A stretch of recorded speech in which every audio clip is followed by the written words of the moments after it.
My God, రాము రాథోడ్ గారు ఇంత దగ్గర నుంచి చూస్తానని అనుకోలేదు మిమ్మల్ని. ఫస్ట్ ఆఫ్ ఆల్ రాను బొంబాయికి రాను పీక్స్ అసలు, కంగ్రాచులేషన్స్ దానికి.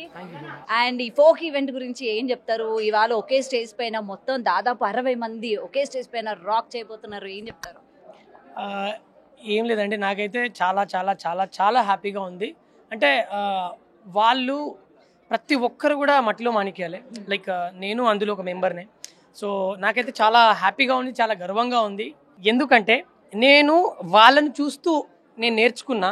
లైక్ చాలామంది పెద్దలు ఉన్నారు ఇందులో, సో వాళ్ళని చూస్తూ నేను నేర్చుకున్నా. అండ్ వాళ్ళ పాటలు విని నేను ఎంజాయ్ చేస్తూ వింటూ వాళ్ళ ఇన్స్పైర్గా తీసుకొని నేను సాంగ్స్ రాయడము, ఈ తర్వాత వాళ్ళతో పాటు ఈరోజు స్టేజ్ షేర్ చేసుకుంటున్నా. సో నాకు నిజంగా ఫస్ట్ టైం నాకు ఒక ఎక్సైట్మెంట్గా ఉంది, అసలు ఎలా ఉండబోతుంది బిగ్ నైట్ అనేది.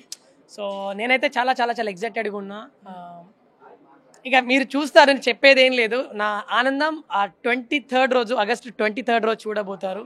సో ఈ 2025లో ఒక బిగ్గెస్ట్ ఫోక్ నైట్ నిజంగా ఎలా ఉండబోతుంది అనేది మీరు చూస్తారు ఫ్రెండ్స్.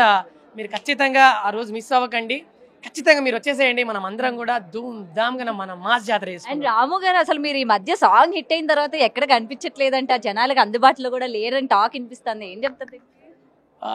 యాక్చువల్లీ ప్రజెంట్ ఆ వైబ్ని ఎంజాయ్ చేస్తున్నాను నేను. అంటే లైక్ నేను ఇప్పుడు ఆల్మోస్ట్ ఆడియన్స్ అందరూ ఎంజాయ్ చేస్తున్నారు నా సాంగ్తో. సో వాళ్ళ ఎంజాయ్మెంట్ని నా ఎంజాయ్మెంట్గా తీసుకొని నేను కూడా ఆ వైబ్ని ఎంజాయ్ చేస్తున్నానండి. ఓకే, సో నెక్స్ట్ అడుగులు ఎటువైపు అయిపోతున్నారు? ఇంత పెద్ద సక్సెస్ వచ్చిన తర్వాత మీకు ఇంకా బాధ్యత పెరుగుతుంది కాబట్టి ఎలాంటి జాగ్రత్తలు తీసుకోబోతున్నారు మీ సాంగ్స్లో కావచ్చు, లేకపోతే మీరు రాసే lyrics, me dance steps, each and everything? ఎందుకంటే ఆల్రెడీ మీరు ఒక హుక్ స్టెప్ అనేది అట్లా జనాలు మైండ్లో నోట్ చేసేస్తూ ఉంటారు కదా, సో ఏం చేస్తారు?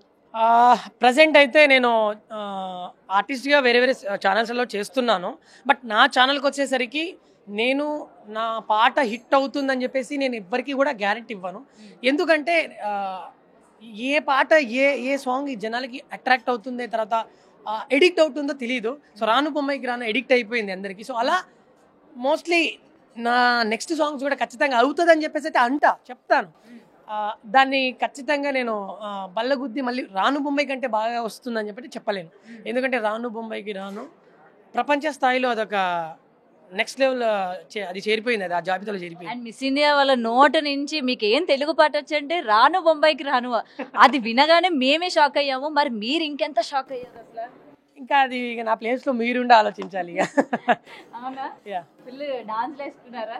అసలు నెక్స్ట్ లెవెల్ అండి. నేను అసలు ఎక్స్పెక్ట్ చేయలేదు.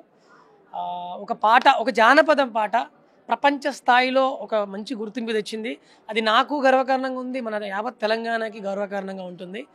అండ్ మన తెలంగాణలో ఉన్న జానపద కళాకారులకు అందరికీ కూడా ఒక మంచి ఇన్స్పైర్ అది.